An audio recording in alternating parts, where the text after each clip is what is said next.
October 17th, 1998. Blackwood County, Montana. A local sheriff's office received a 911 call at exactly 2:13 a.m. But the strange part wasn't the emergency. It was the voice. The dispatcher later claimed the caller sounded terrified, whispering so quietly that she could barely understand him. And then the man said something that would haunt the entire town forever. "Something is walking around my house, pretending to be my wife." 3 officers were sent to the property. Only 1 returned. And even today, nobody truly knows what happened inside the Harper farmhouse that night. Daniel Harper was 42 years old, a quiet man, former Army mechanic, lived with his wife Emily and their 8-year-old daughter Sophie on a remote farm nearly 15 miles outside town. The Harpers weren't social, but they also weren't strange. Neighbors described them as normal, hard-working people. Emily homeschooled Sophie. Daniel repaired farming equipment. They attended church every Sunday. To outsiders, they looked like the perfect American rural family. But according to police records later uncovered, something disturbing had already been happening inside that house for months. 3 months before the 911 call, Emily Harper began telling neighbors she heard footsteps outside her bedroom window at night. Not animal noises, human footsteps. Slow, deliberate, crunching through dead leaves. Daniel initially dismissed it. Probably coyotes or trespassers. But then Sophie began talking about the smiling lady. A woman she claimed stood near the woods every evening watching the house. When Emily asked what she looked like, Sophie said, "She looks exactly like you, Mommy, except her smile is too big." Emily reportedly became pale after hearing that, because just days earlier, she herself had seen someone standing near the tree line, a woman wearing a white nightgown, staring directly at the house. And according to Emily, the woman looked exactly like her. Daniel bought a camcorder from a pawn shop in town. He planned to catch whoever was trespassing. Every night, he pointed the camera toward the woods behind the farmhouse. For almost 2 weeks, nothing appeared. Until September 28th. At 1:14 a.m., the camera recorded movement near the trees. A woman slowly stepped into frame, barefoot, wearing white clothing, standing completely still. The timestamp showed she remained there for nearly 47 minutes, not moving, not blinking, just staring toward the house. And then, at exactly 2:01 a.m., the woman smiled. Investigators later said the expression looked unnatural, too wide, almost painful. Then the recording suddenly cut to static. When the image returned, the woman was gone. But something else appeared. The back door of the Harper house was open.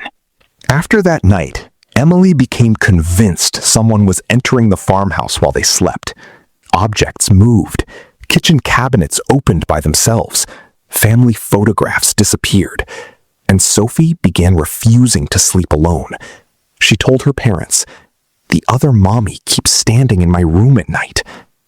Daniel finally contacted the sheriff's office, but officers found no signs of forced entry. No footprints, no fingerprints, nothing. The sheriff at the time, Richard Coleman, allegedly told Daniel, "You folks are probably dealing with stress." But things only got worse. According to Emily's diary, later recovered from the house, she started hearing whispers inside the walls, soft voices repeating her name, sometimes directly behind her ear, even when nobody was nearby. One journal entry read, "I saw myself standing in the hallway tonight. She disappeared when Daniel turned on the light." The Harper family owned a German shepherd named Rusty. According to neighbors, Rusty suddenly became aggressive in October. Not toward strangers, toward empty rooms.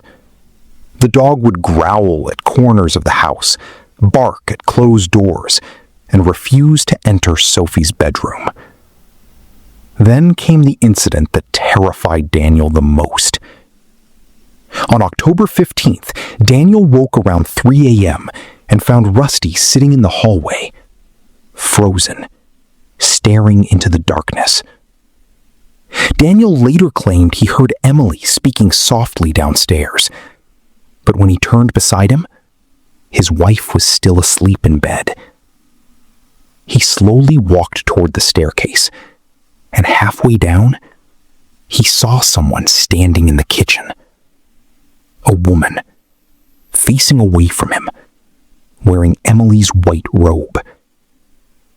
Daniel whispered, "Emily?" The woman slowly tilted her head sideways. Too far sideways. Far beyond what a human neck should allow. Then she spoke, in Emily's exact voice. "Don't come down here." Daniel ran upstairs immediately and locked the bedroom door. October 17th, the night of the 911 call. According to dispatch records, Daniel sounded panicked and exhausted. He repeatedly whispered, "It got inside." Officers Aaron Pike, Thomas Reed, and Deputy Luis Moreno arrived at the farmhouse around 2:42 a.m. Body cam footage from that night was never publicly released, but leaked transcripts painted a horrifying picture. The officers reported the front door standing open, lights flickering throughout the house, and deep scratch marks covering the hallway walls. Emily and Sophie were nowhere to be found, but officers claimed they could hear movement upstairs. Then came the strangest part. Deputy Moreno reported hearing Sophie laughing from inside a bedroom, but when officers entered the room, it was empty. Moments later, loud banging erupted downstairs. One officer shouted that someone was in the kitchen. The body cam audio reportedly captured Officer Pike yelling, "Jesus Christ, what is that?" Then screaming, then static. Only Deputy Moreno escaped the house alive. Deputy Luis Moreno resigned 6 weeks later. He refused all interviews. But years afterward, in 2011, he finally spoke anonymously during an online paranormal forum discussion. Users initially believed it was fake, until the account posted details matching sealed police evidence. Moreno claimed the officers found Emily standing in the basement, facing the wall, completely motionless. When they approached her, she turned around smiling. But according to Moreno, it wasn't Emily. He wrote, "Its face stretched when it smiled, like skin being pulled apart." Then he said something emerged behind her from the darkness. Something tall, thin, and moving unnaturally fast. The final line of the post terrified readers the most. Whatever was in that basement had been copying them for weeks. The account was deleted the next morning.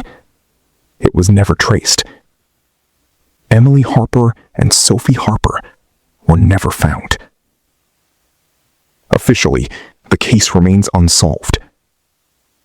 The farmhouse was demolished in 2003 after multiple reports of trespassers hearing voices inside the ruins. But locals still avoid the area. Truck drivers passing the old Blackwood Road at night sometimes report seeing a woman standing near the trees, barefoot, wearing white, smiling. And according to several witnesses, if you stop your vehicle and look away for even a second, she appears closer. In 2018, a box of old VHS tapes allegedly surfaced at an estate sale in Billings, Montana. One tape was labeled simply, "Do not watch after dark." A paranormal YouTube channel claimed to have purchased the tapes. They uploaded fragments online before suddenly deleting the videos, but several viewers archived screenshots. One image allegedly showed Emily Harper standing in a hallway, facing the camera, smiling unnaturally wide. Yet investigators noticed something horrifying. According to police records, Emily had disappeared weeks before the tape's timestamp, meaning whoever appeared in that footage may not have been Emily at all. To this day, nobody knows what truly happened inside the Harper farmhouse. Some believe it was mass hysteria. Others think Daniel suffered a psychological breakdown. But the surviving evidence raises terrifying questions. Who or what was standing outside the house every night? Why did multiple witnesses describe the same smiling woman? And what caused trained police officers to panic so violently inside that farmhouse? Because sometimes, the scariest thing isn't a ghost or a monster. It's the possibility that something unknown can imitate us perfectly and wait patiently until we invite it inside. If you enjoyed this terrifying true horror story inspired by real, unexplained American cases, subscribe for more weekly horror investigations, paranormal mysteries, and disturbing late-night stories. And before you leave, tell me in the comments, what do you think was inside the Harper farmhouse?